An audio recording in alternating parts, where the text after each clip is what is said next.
When you think of women in World War One, what do you think of? People taking advantage of them? Actions that cause the future of women in our society? I'm Andy Dickerson, and today I am here to find out whether or not World War One was a boost or burden for women across the globe. World War One had many impacts on the once domestic life of women and had drastically boosted women's social, economic, and political status at the time. Many job opportunities opened up for women during the time. With the loss of men in the workforce, women were able to step in for them. They had jobs in munitions, nursing, sewing bandages, selling war bonds, working in shipyards, and working as airplane mechanics in the Women's Royal Air Force. In fact, by January 1918, a mere 6 months before the end of the war, 5 million women were working in Britain.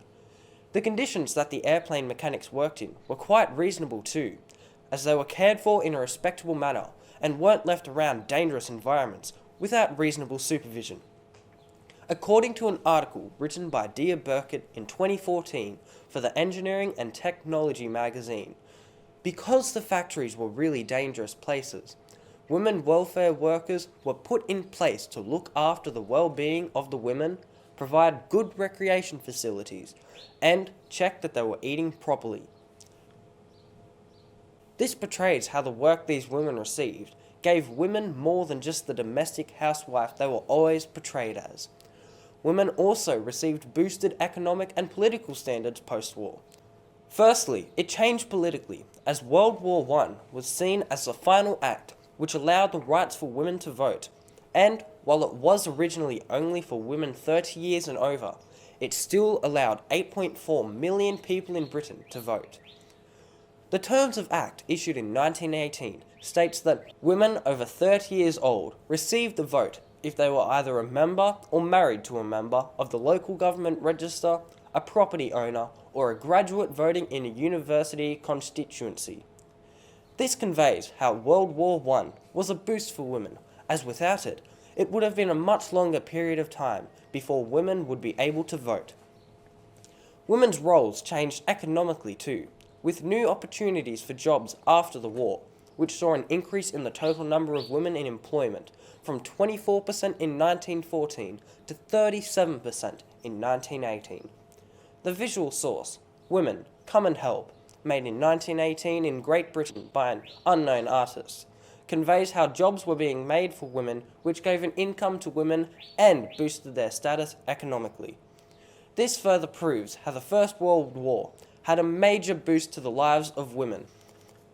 Women, while having a few advantages thanks to the events of World War I, still had to carry a terrible burden to accomplish this.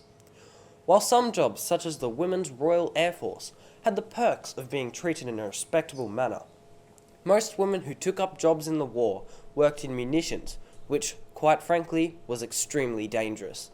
700,000 women worked in munition factories. While some might say that they heroically risked their lives for the British Empire, the truth was that they were being used as cheap and easily replaceable labour, only getting paid roughly half of a male's wage, portraying this burden which they had to face. Kate Clements for the Imperial War Museum's page wrote, "The working conditions varied, but they often featured poor ventilation, exposure to harmful chemicals, and sometimes even asbestos." This written secondary source conveys these poor working conditions and pay these women received.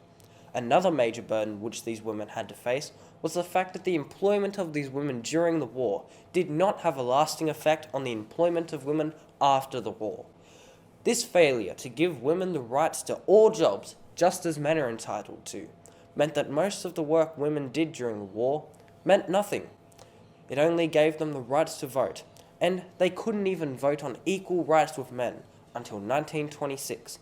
"She is a coward and a swindler, and a little treacherous knave," is a primary source quote from the Triad in 1919, conveying that women didn't have as many job opportunities as they should have had when the war ended. Finally, women also needed to face the reality of the time period. They were still seen as the domestic mother who cooked, cleaned, sewed, etc. which again demonstrates how women were only seen by others as cheap, effective, and replaceable for as long as they need.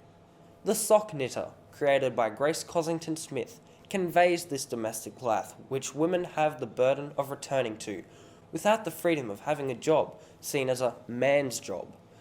This depicts how World War I was a burden for women.